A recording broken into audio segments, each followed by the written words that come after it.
Olá, alunos. Eu sou a professora Márcia Miller, da disciplina Introdução à Engenharia, dos cursos de Engenharia do primeiro e de segundo períodos da Multilix, e essa é a nossa sexta videoaula.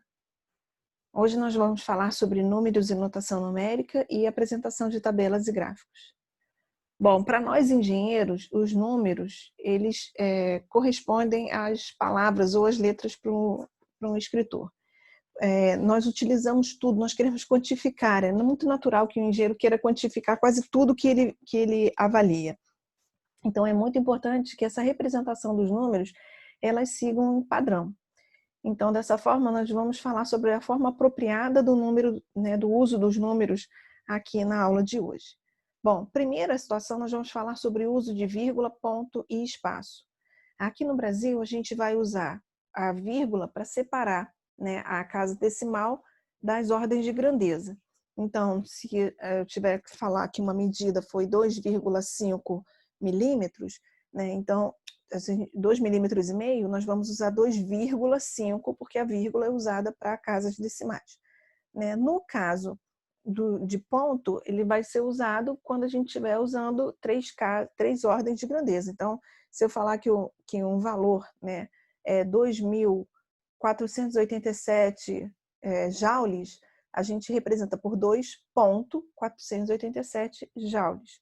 Porque aqui no Brasil, no mundo inteiro, exceto no Brasil, nos Estados Unidos, a gente utiliza vírgula para separar a casa decimal e ponto para separar três ordens de grandeza.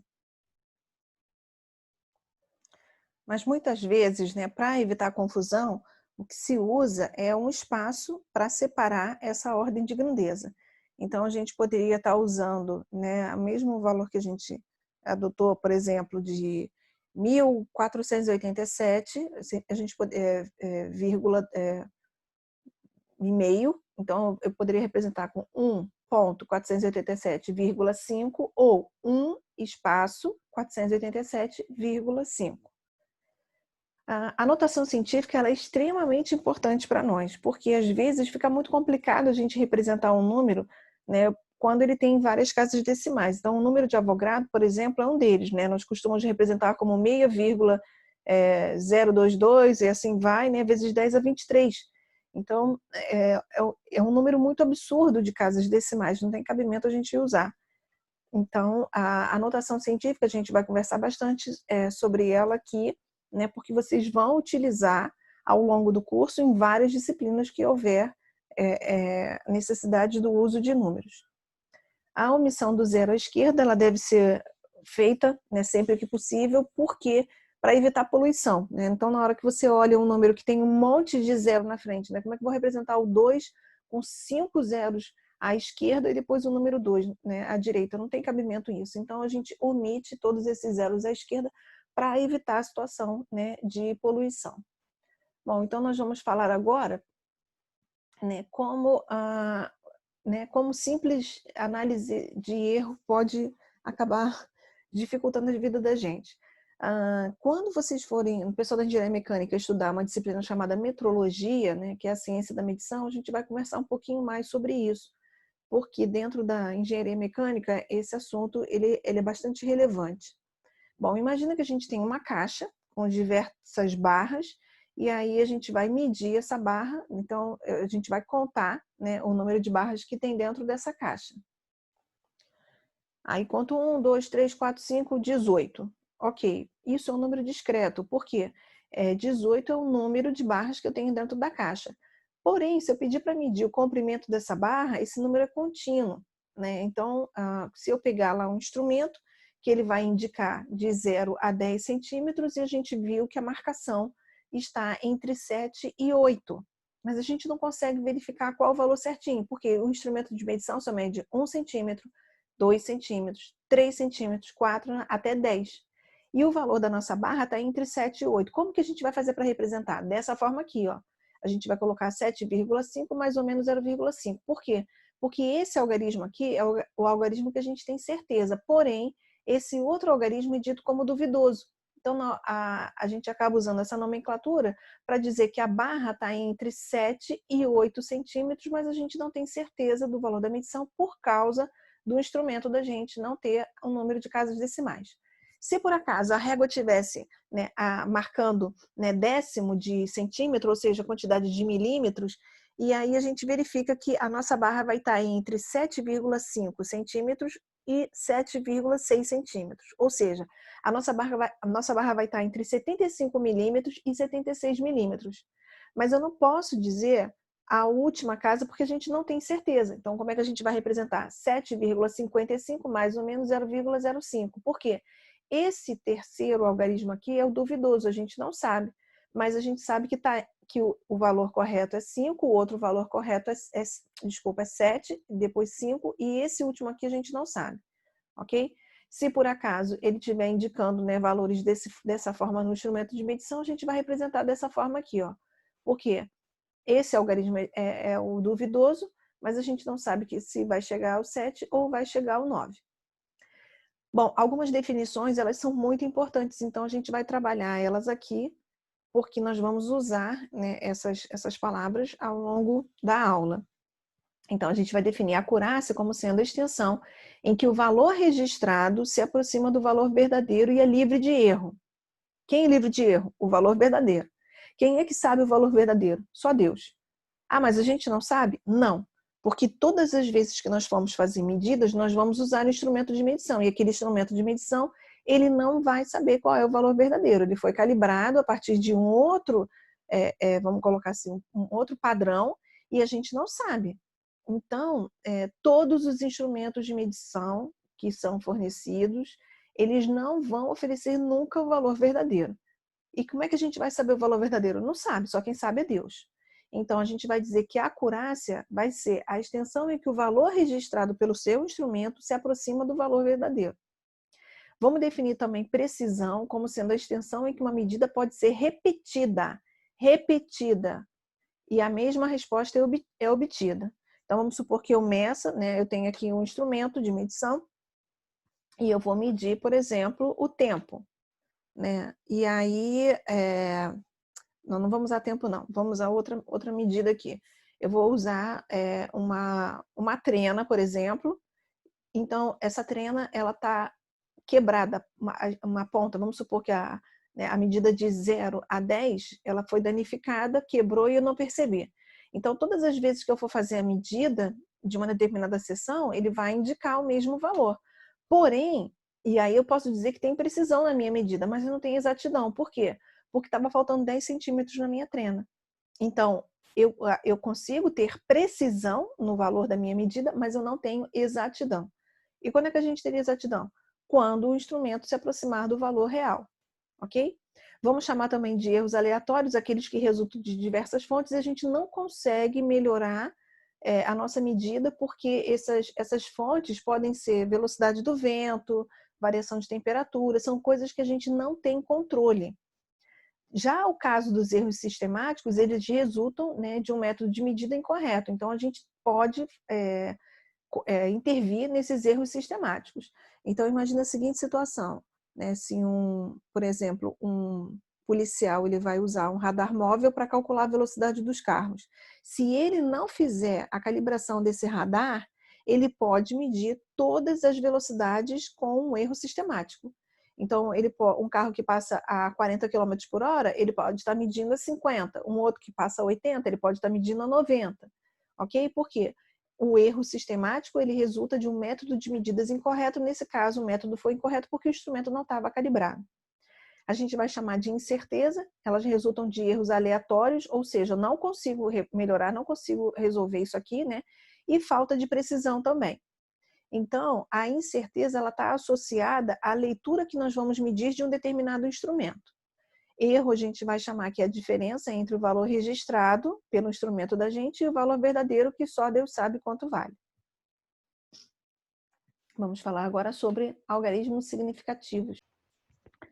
Com relação, então, aos algarismos significativos, né, ele está essencialmente associado à forma com que nós usamos os números e o quanto nós confiamos nesses números.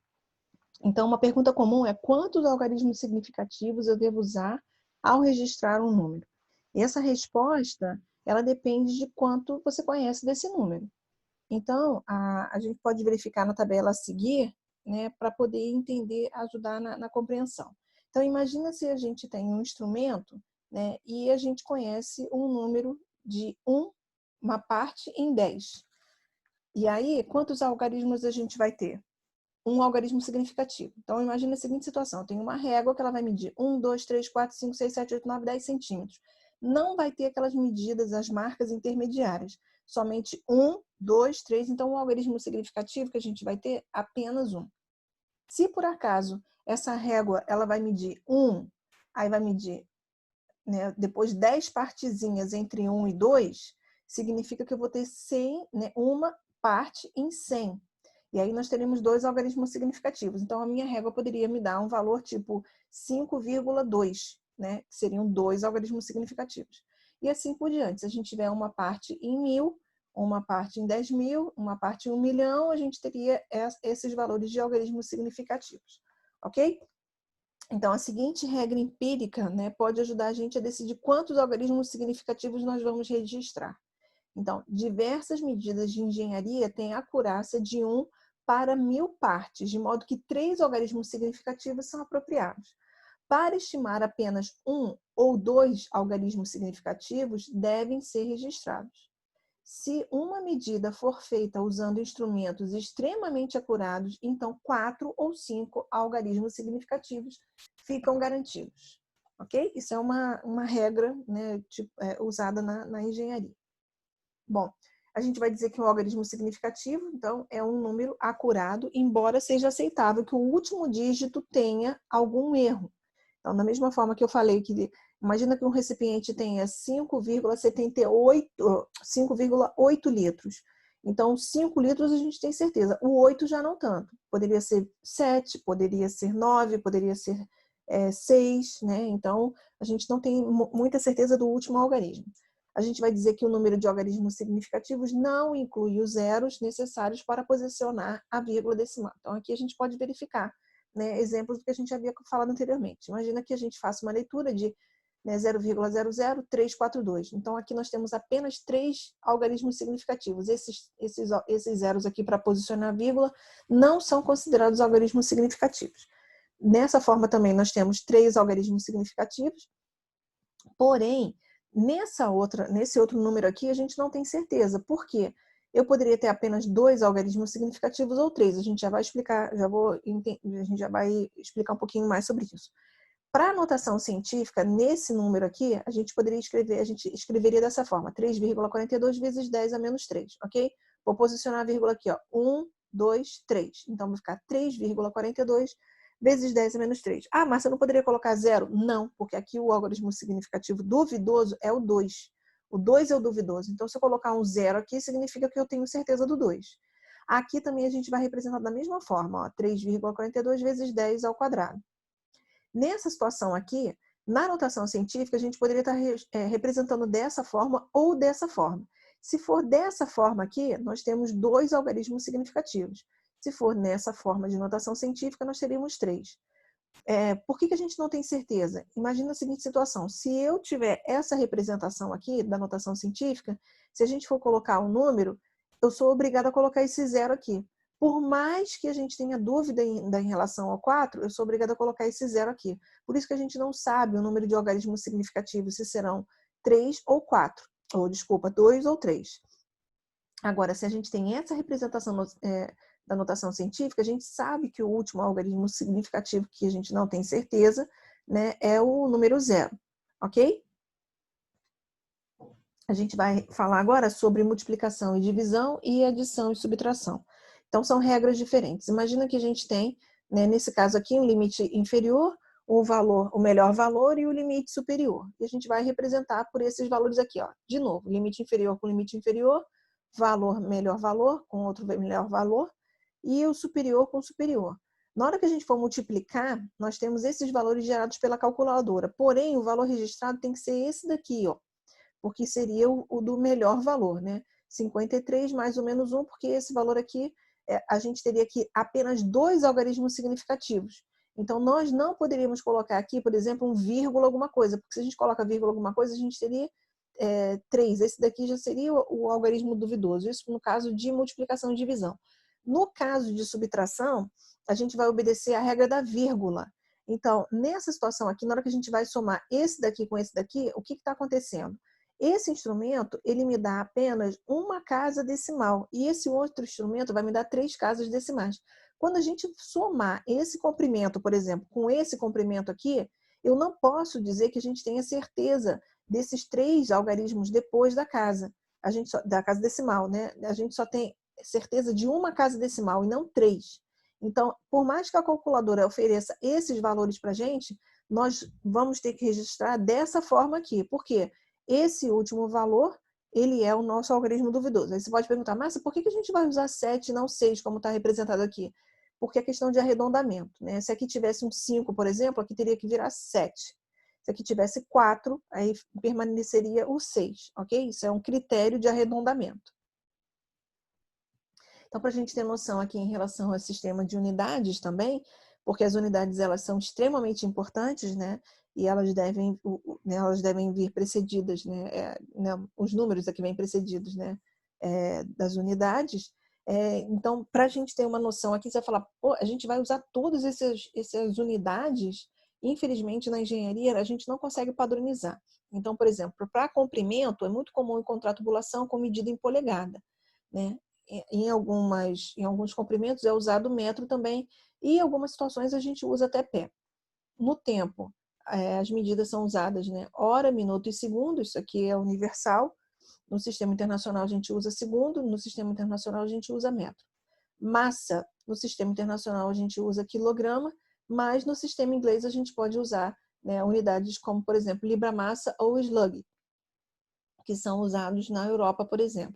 Temperatura, aqui no Brasil a gente usa graus Celsius, na Europa também em alguns países, ou Fahrenheit também. Mas no sistema internacional a temperatura absoluta é dada em Kelvin, que a gente tem algumas transformações.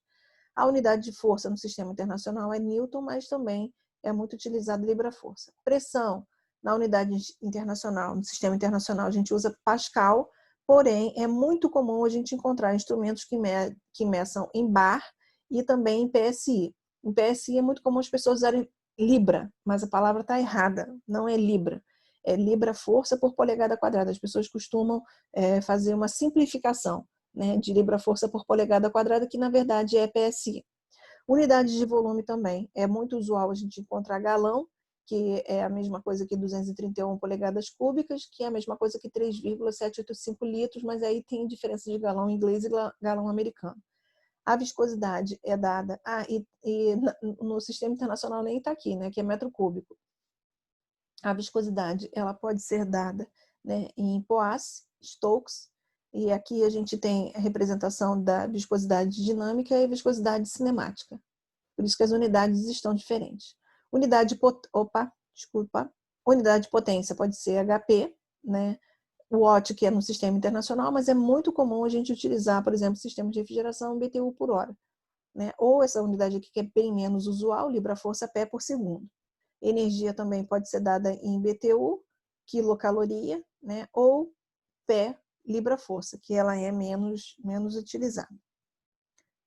Agora sim, nós vamos falar sobre a apresentação de tabelas e gráficos. Na engenharia, isso é muito utilizado. Nós, engenheiros, somos muito visuais, então é muito interessante que a gente utilize as tabelas e os gráficos como uma forma de comunicação.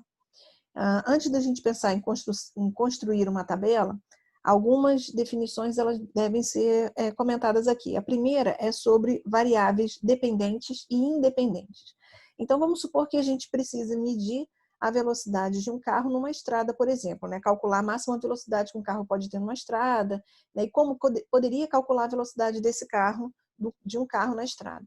Essa variável a gente vai chamar de dependente. Por quê? Porque ela vai depender de várias outras propriedades, várias outras variáveis. Na verdade, a gente está fazendo um modelo muito simplificado aqui, porque a velocidade ela depende muito mais, né, do que essas grandezas que a gente está colocando aqui. Mas, por exemplo, a gente está usando que as variáveis independentes, né, ou seja, a velocidade depende das variáveis que são independentes. Essas variáveis independentes aqui, por exemplo, podem ser a vazão, né, de fluido para dentro da câmara de combustão, a pressão que esse fluido vai ter dentro da câmara de combustão, a temperatura, o ângulo de inclinação da estrada, a massa desse carro, a área frontal, né, que esse veículo vai ter e o coeficiente de arrasto que a gente poderia obter também. Então, essas variáveis todas elas vão servir para calcular a velocidade do veículo na estrada.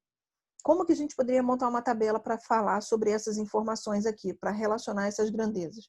Então, a gente pode usar, por exemplo, esse formato aqui. Ó. Vamos construir uma tabela que vai falar sobre o efeito da taxa de combustível e do grau, né, ou seja, do grau de inclinação da estrada para uma determinada velocidade.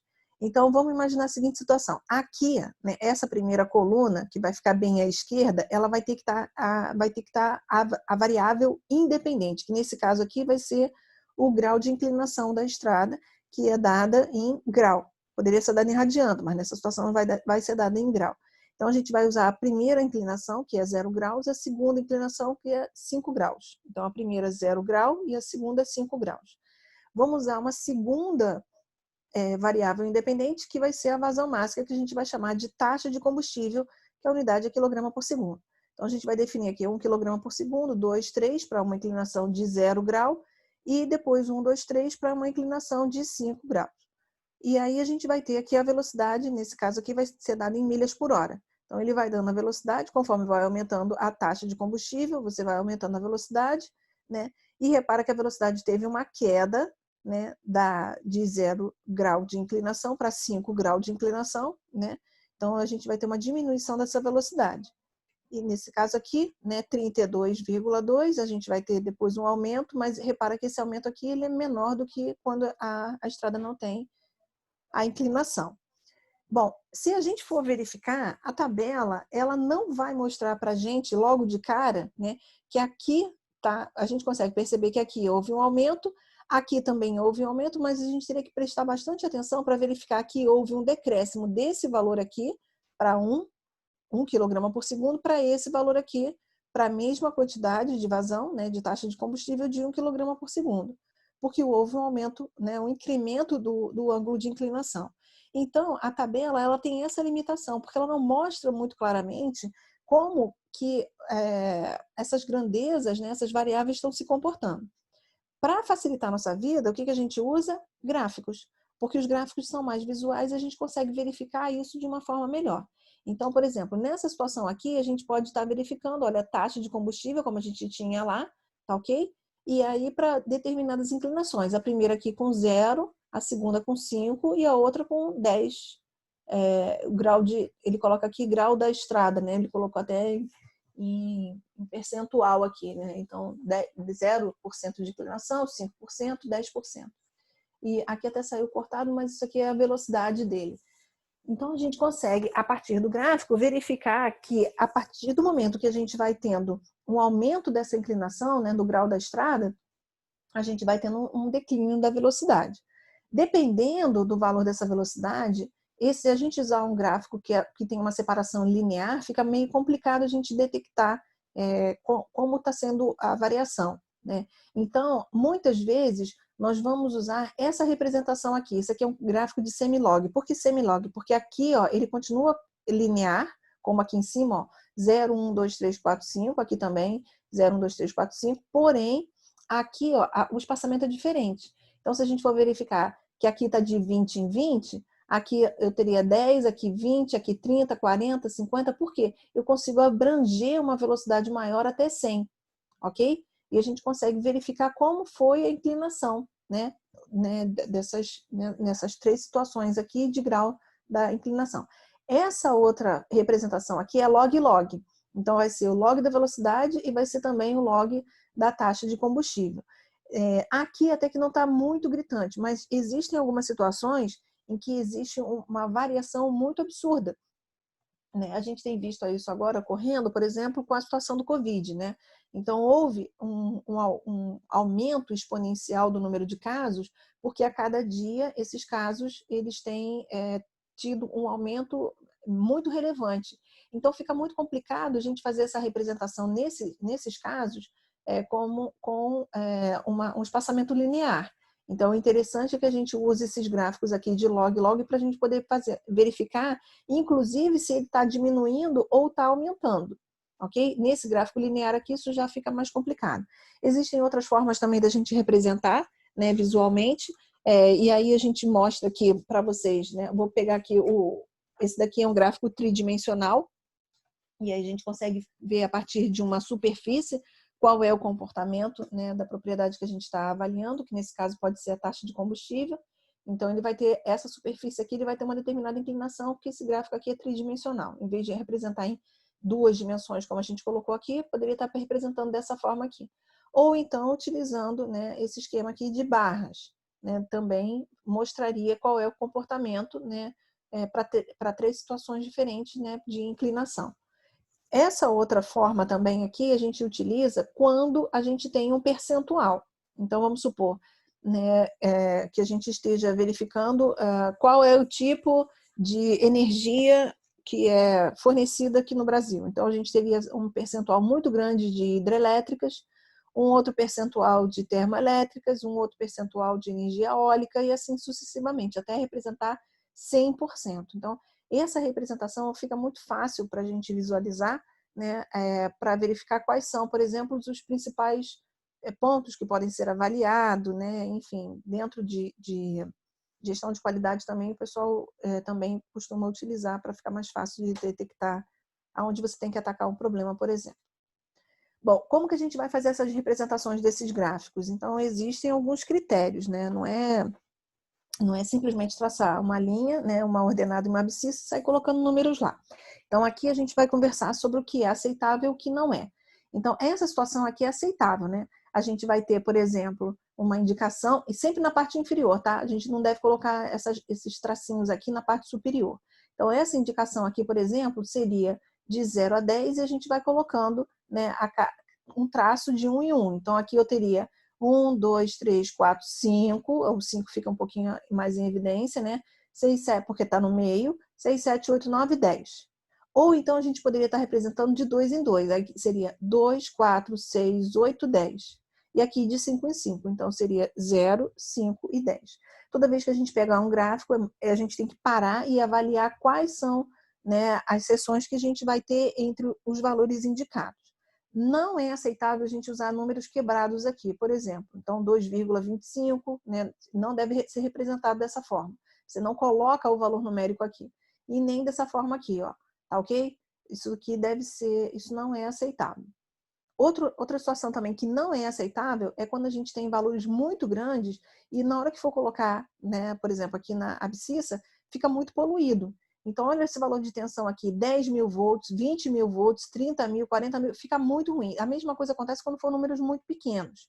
Então, como que você deve representar? Você vai usar prefixos. Então, aqui, por exemplo, você vai usar 10, 20, 30, 40, 50 e aqui está o quê? Kilovolts. Claro que você vai usar esse prefixo porque ele é do sistema internacional. Então, você pode usar quilo, mega, mili, que é esse caso aqui, ó, milivolts, ok? Se não for no sistema internacional, então a gente vai ter um problema, porque eu não posso usar o prefixo quilo nem mili. Então, por exemplo, nessa situação aqui, galão não é no sistema internacional. Então, se tiver esse monte de número aqui, eu não posso colocar quilogalão, não existe isso. Mas a gente pode representar dessa forma aqui, ó.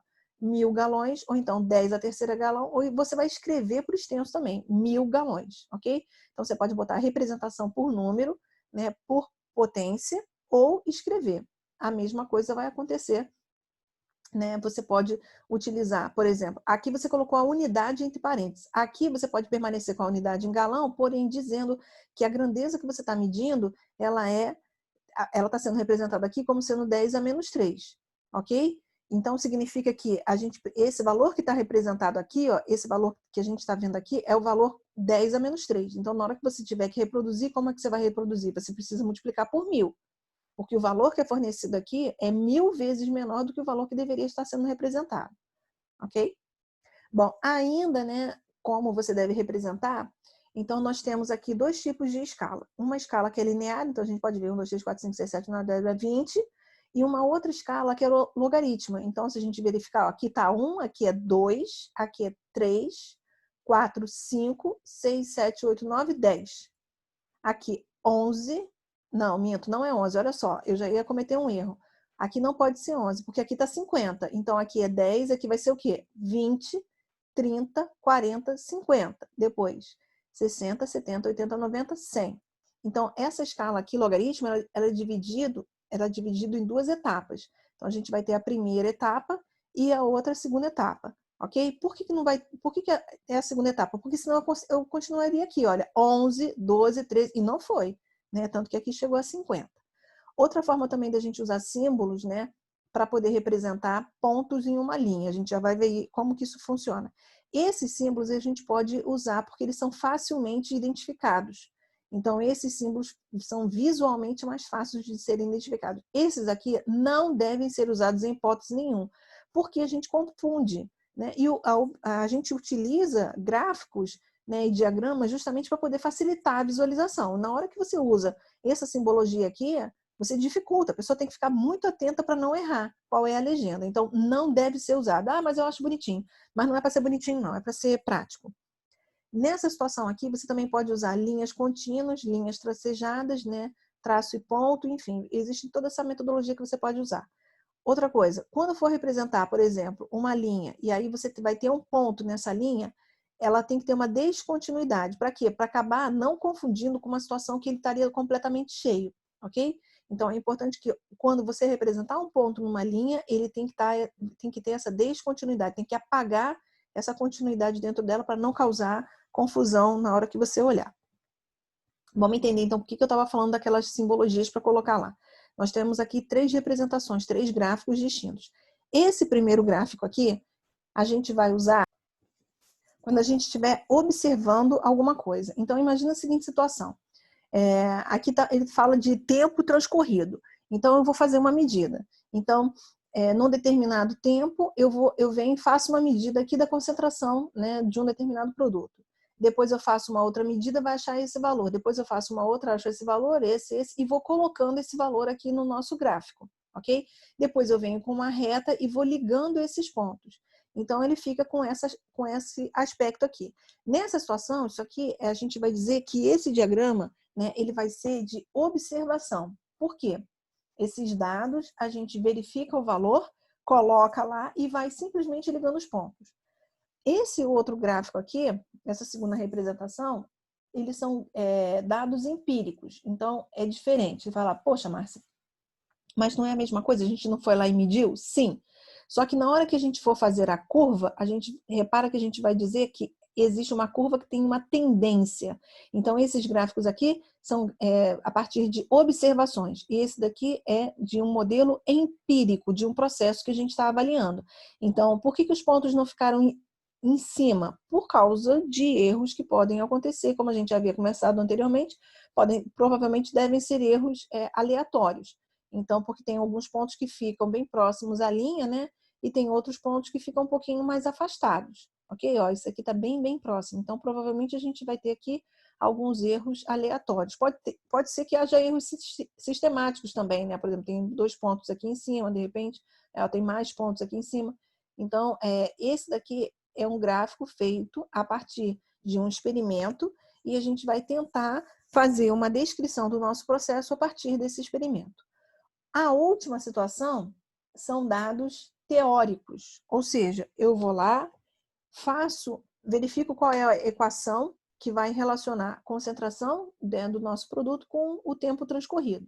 E aí eu tenho um modelo matemático, ou seja, eu tenho uma equação e eu traço essa curva dessa equação. Repara que não existe ponto porque não tem cabimento a gente falar sobre ponto, né, porque não foi medido. Então, funciona de maneira contrária. Se eu quiser saber, por exemplo, depois de 60 minutos quanto eu vou ter de concentração, então eu venho aqui, ó, 60 minutos, eu deveria ter 8 gramas por litro de concentração, ok? Aqui foi experimental, aqui foi o modelo teórico e aqui foram dados de observação. Vamos conversar agora sobre as equações, né? O primeiro tipo de equação que a gente vai falar são as equações lineares, que são as equações mais simples, né? Então, a gente vai relacionar duas propriedades, a gente está chamando essa propriedade aqui de y e essa outra propriedade de x, e a gente vai traçar uma reta, porque nós medimos, né, um ponto experimental, por exemplo, quando x igual a 1, y vai ser igual a 1. Quando x igual a 2, y igual a 2. E a gente vai traçar uma reta porque a gente vai dizer que existe uma relação linear entre a nossa propriedade x e a nossa propriedade y. Se a gente tiver que obter outros valores, a gente tem como calcular a partir, por exemplo, do ângulo de inclinação, né? Considerando a variação da altura, ok? Da nossa propriedade e a variação da largura, por exemplo, desse triângulo. Então, a gente vai ter esse Mzinho aqui que vai ser o ângulo de inclinação. A partir do momento que a gente tem 2 pontos, a gente consegue já definir qual é o nosso modelo matemático, ok? Então, essa aqui é a representação mais simples que nós temos das equações, que são as equações lineares. Quando uma propriedade cresce, a outra cresce mesmo, né, proporcionalmente, mais ou menos como a massa específica e o volume, a massa e o volume. Então, por exemplo, de um fluido, por exemplo, né? Então, se eu tenho 2 kg de água, eu tenho 2 litros de água. Se nós tivermos 8 kg de água, nós teremos 8 litros de água. Então, é uma relação linear. Porém, várias outras propriedades não têm esse comportamento. Então, não vai haver uma relação linear, e sim uma relação de potência. Aí a gente pode verificar aqui, ó, uma equação de potência, ela vai ter essa forma aqui, ó, y, que vai ser a nossa propriedade, vai ser igual a k vezes x, que é a nossa segunda propriedade, elevada a m. Onde k vai ser um expoente, n vai ser um expoente, m vai ser um expoente, k vai ser uma constante, né? Na verdade, o expoente m também ele deve ser conhecido. Então, nós temos duas constantes, né, que é k e m, e duas variáveis que são y e x. Então, se a gente pegar esse modelo matemático aqui e aplicar log dos dois lados, né, a gente vai ficar com essa cara aqui. Log de y vai ser igual a log de kx elevado a m, mas eu posso escrever o contrário, levar o k para trás. E, através de propriedade de logaritmo, o que eu faço? Estou repetindo aqui o log de x, e desse lado de cá, propriedade de logaritmo. Log de x elevado a m vezes k é a mesma coisa que log de x elevado a m mais log de k, que está representado aqui embaixo, ok? Propriedade de logaritmo também. Como está aqui o expoente, eu posso trazer aqui para frente, tirar do log. Então, o nosso modelo matemático ele pode ter essa cara aqui, ó.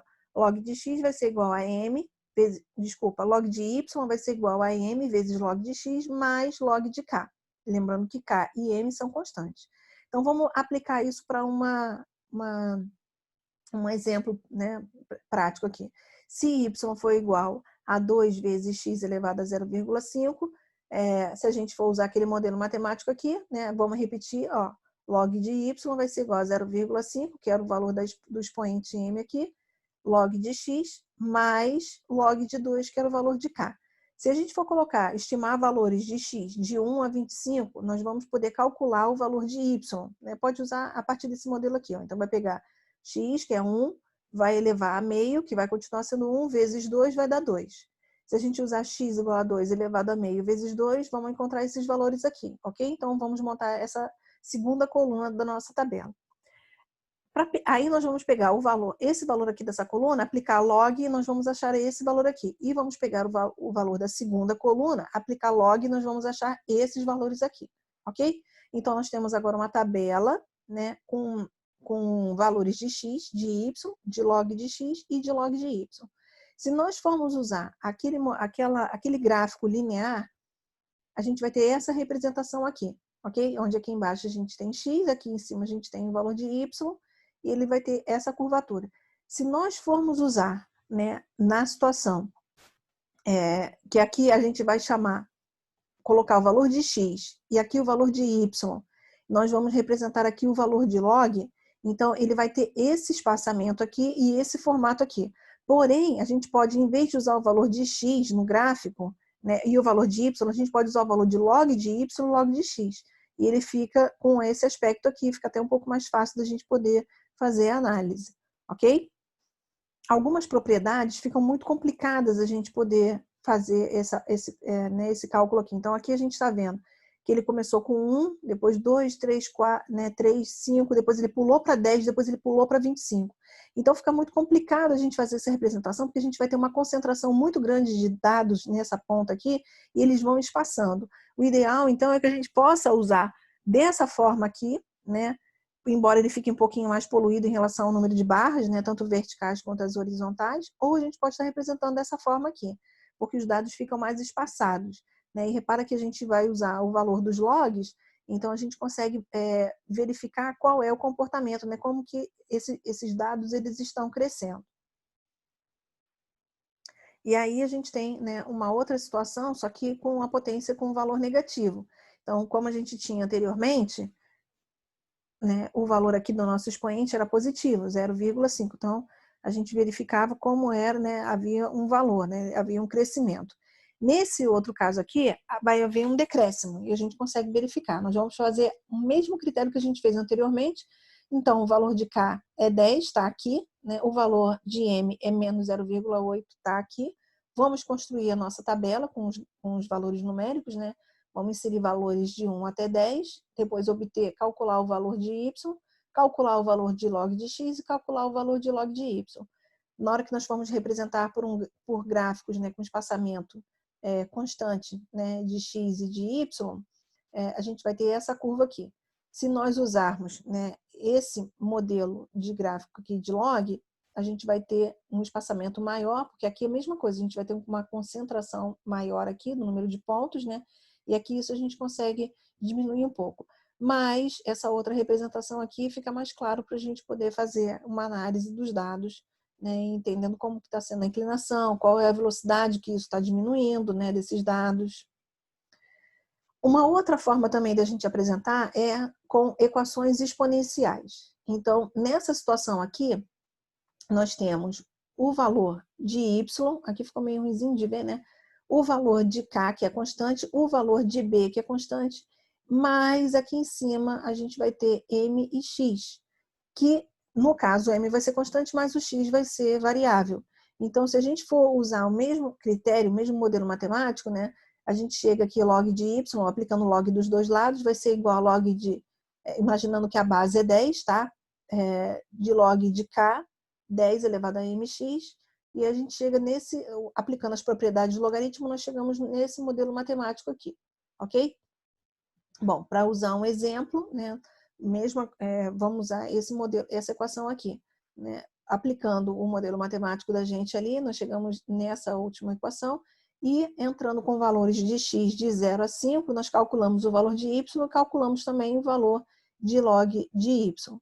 Como que nós vamos fazer essa representação? No gráfico ela vai ter essa cara aqui, né? Nesse gráfico com espaçamento constante vai ter essa cara aqui. No caso do espaçamento ser de log, nós vamos ter né, esse formato aqui, porém, se em vez da propriedade y nós usarmos log de y, nós já conseguimos ver, né, esse modelo matemático aqui, que fisicamente ele tem uma representação, esse outro aqui não tem. Mas esse daqui tem, a gente consegue verificar como os nossos números estão decrescendo. Aqui a gente tem uma situação, né, um exemplo, para vocês entenderem melhor como a gente vai utilizar isso, né? Então, imagina que a gente tem um recipiente aqui contendo um fluido, pode ser água, ele está na fase líquida e na fase gasosa, e a gente precisa medir a pressão dele a partir do momento que ele começa a receber calor. E ele tem aqui um modelo matemático relacionando a pressão, que é uma variável, com a temperatura, que é outra variável.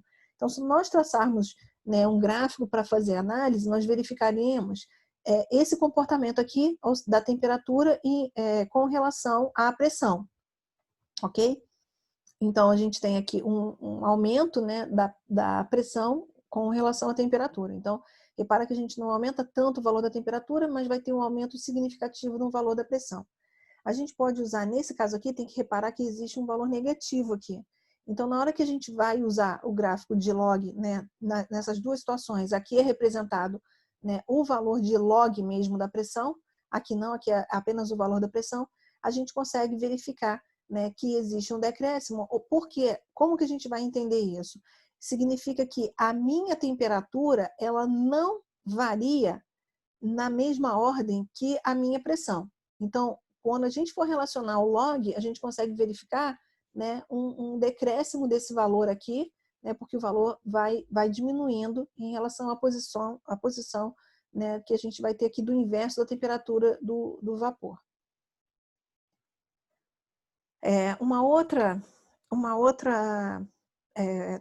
Outra característica que vocês vão precisar utilizar e aprender, ou melhor, ao contrário, aprender, porque vocês vão utilizar bastante, é o conceito de interpolação e extrapolação.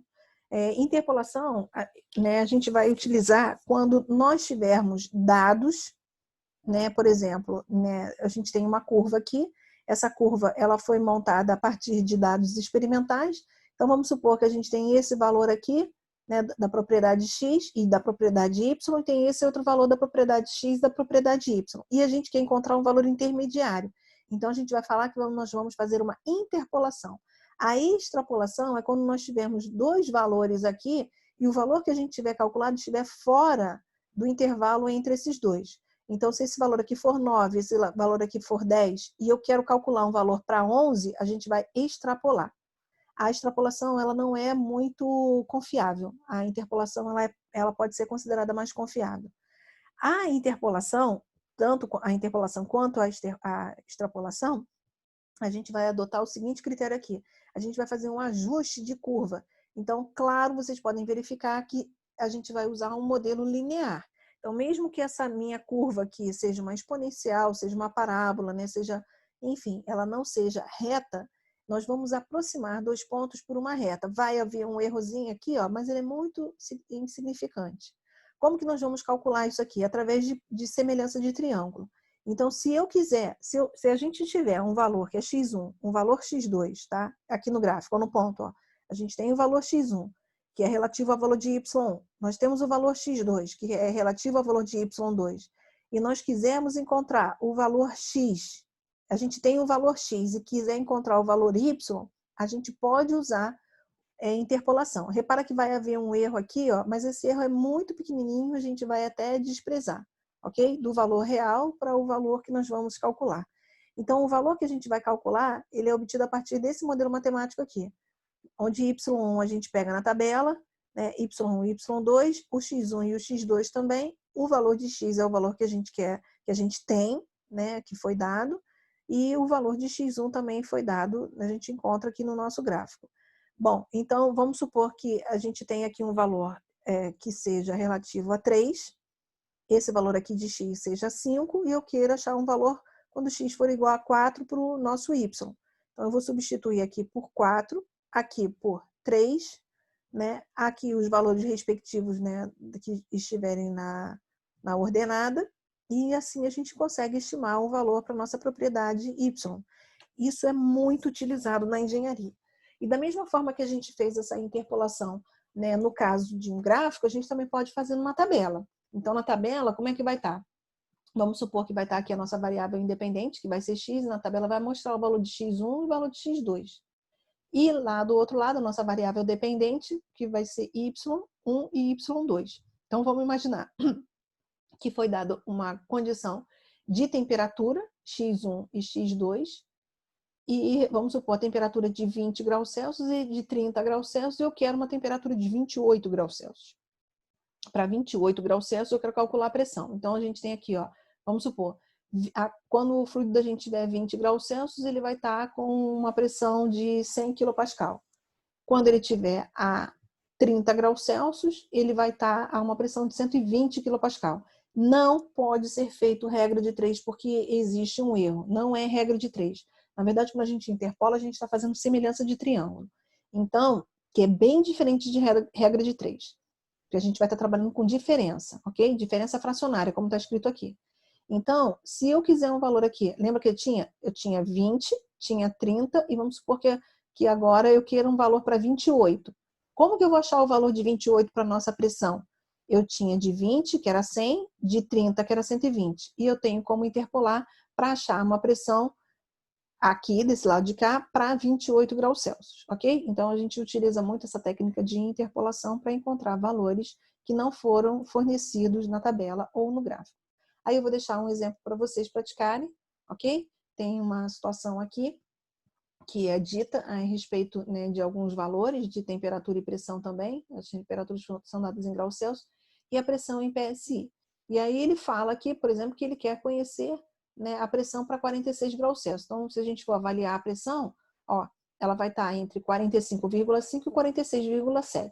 Então, a nossa pressão está intermediária entre 45,5 e 46,7, e a gente vai precisar achar a pressão entre esses dois valores aqui, que é 1,429 e 1,512. E a gente vai usar aquele outro modelo matemático que foi mostrado no slide anterior e chegamos a esse valor aqui de pressão. Vamos verificar se essa pressão faz sentido? Essa pressão, para fazer sentido, ela vai ter que estar entre esses dois valores aqui. Se a gente for avaliar, ela está. Ó, 464. 464 é intermediário entre 429 e 512, ok? Bom, então nós encerramos a aula de hoje. Qualquer dúvida que vocês tiverem podem ser sanadas nas aulas remotas ou no AVA, via portal ou por mensagem. Eu desejo boa sorte e bons estudos a vocês.